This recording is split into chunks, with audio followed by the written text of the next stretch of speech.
కమాన్పూర్ గౌడ సంఘం అభివృద్ధికి గ్రామ సర్పంచ్ కృషి చేయాలని గీత కార్మిక సంఘం రాష్ట్ర నాయకులు కమాన్పూర్ మాజీ ఎంపీపీ మల్యాల రామచంద్రం గౌడ్ అన్నారు. కమాన్పూర్ గ్రామ సర్పంచ్గా ఎన్నికైన రంగు సత్యనారాయణ గౌడ్, వార్డు సభ్యులు కమ్మగోని మౌనిక, మేడగోని సత్తమ్మ, మాజీ ఎంపీపీ మల్యాల రామచంద్ర గౌడ్, మాజీ సర్పంచ్ మేడగోని కనకమ్మలతో పాటు మండల కేంద్రంలో వివిధ శాఖల్లో విధులు నిర్వహిస్తున్న అధికారులు, MBO Vijay Kumar, senior assistant Vamsikrishna, junior assistant శ్రీలతలను కమాన్పూర్ గ్రామ గౌడ సంఘం అధ్యక్షులు నగునూరి నర్సయ్య గౌడ్ ఆధ్వర్యంలో గురువారం మండల కేంద్రంలోని కేఎన్ ఫంక్షన్ హాల్లో ఆత్మీయ సన్మాన కార్యక్రమాన్ని నిర్వహించారు.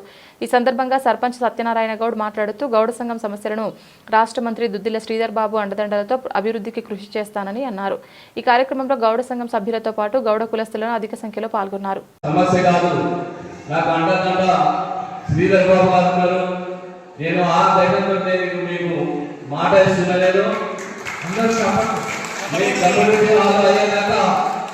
నేను సాయశక్తిని కృషి చేస్తా. నేను నిద్రపోవడానికి కూడా చెప్తున్నాను, తప్పకుండా ఎప్పటికి కూడా అని నేను చెప్పడం జరుగుతున్నది.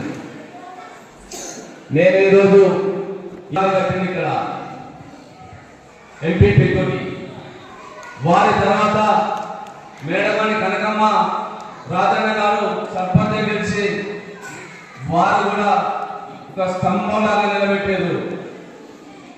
ఇవాళ మీ అందరి అండదండతోటి నేను ఒక స్టాప్ వేసిన కావడం జరిగింది.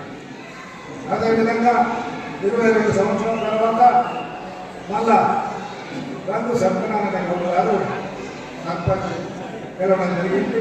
మీ అందరూ కూడా కష్టపడ్డారు, దాన్ని మేము గమనిస్తూ ఉన్నాము. ఎందుకంటే చాలా ఉన్నతమైన పేరు. ఒక్కసారి మీరందరూ ఐక్యవంతంగా ఇదే ముందుకు వెళ్ళినట్లయితే తప్పకుండా సూచనలు మీ ఆలోచన విధానాన్ని ఎప్పటికప్పుడు చూస్తూ ముందుకు పోవడానికి మేము ఉన్నంతసేపు మీ అంతా ఉంటామని చెప్పి తెలియజేసుకుంటూ ఈ అవకాశం ఇచ్చిన మీ అందరికీ ప్రోత్సాహంగా నమస్కారం తెలియజేస్తూ